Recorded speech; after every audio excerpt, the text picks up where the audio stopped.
అందరికీ నమస్కారం. Welcome to my channel. Friends, YouTube నుండి షార్ట్స్ రిలేటెడ్గా ఒక బిగ్ అప్డేట్ అయితే రావడం అయితే జరిగింది. నార్మల్గా ఇప్పటి వరకు చూసుకున్నట్టయితే షార్ట్ వీడియోలో వచ్చేసి వ్యూస్ కౌంట్ అనేది ఎవరైనా సరే ఒక వ్యూవర్ వచ్చేసి షార్ట్ ఫిల్లో అవ్వచ్చు. నార్మల్గా మన షార్ట్ వీడియోని ఎక్కడి నుండి చూసినా సరే కొన్ని సెకండ్స్ వాళ్ళు మన వీడియోని చూసినప్పుడు మాత్రమే అది వ్యూగా కౌంట్ అయితే అయ్యేది. కానీ ఇప్పుడు యూట్యూబ్ అనౌన్స్ చేసిన కొత్త అప్డేట్ ప్రకారం ఎవరైనా సరే షార్ట్ ఫీడ్లో మన వీడియోని స్వైప్ చేసినా సరే అక్కడ మనకు వ్యూ కౌంట్ అనేది అవ్వడం అయితే జరుగుతుంది.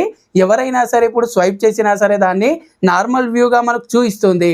కానీ మనకు మానిటేషన్ షార్ట్ మానిటేషన్కి వచ్చేసరికి ఏదైతే ఫుల్ మానిటేషన్కి వచ్చేసి మనకు 10 మిలియన్ వ్యూస్ అయితే పెట్టిందో, హాఫ్ మానిటేషన్కి సంబంధించి 3 మిలియన్ వ్యూస్ అయితే పెట్టిందో అది వచ్చేసి ఏ విధంగా కౌంట్ చేస్తుందంటే ఎవరైతే మళ్ళీ నార్మల్గా ఇంతకుముందు లాగా కొన్ని సెకండ్స్ మన వీడియోస్లో ఉన్నప్పుడు దాన్ని మాత్రమే మానిటేషన్కి వ్యూగా కౌంట్ అయితే తీసుకోవడం అయితే జరుగుతుంది.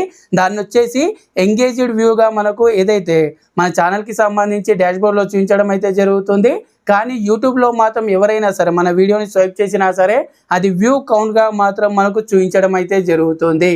సో యూట్యూబ్ అయితే ఈ అప్డేట్ అనేది తీసుకురావడం అయితే జరిగింది. దీని గురించి మీరేమనుకుంటున్నారు అనేది కింద కామెంట్ చేయండి. అలాగే ఈ వీడియో మీకు యూస్ఫుల్గా అనిపిస్తే తప్పకుండా లైక్ చేసి ఛానల్ ఇంకా సబ్స్క్రైబ్ చేసుకున్నట్టయితే యూట్యూబ్ రిలేటెడ్గా ఇదే విధంగా ఎటువంటి లేటెస్ట్ అప్డేట్స్ అయినా సరే తెలుసుకోవాలనుకుంటే ఛానల్ని తప్పకుండా సబ్స్క్రైబ్ చేసుకోండి. నెక్స్ట్ వీడియోలో కలుద్దాం. Thanks for watching. జై హింద్.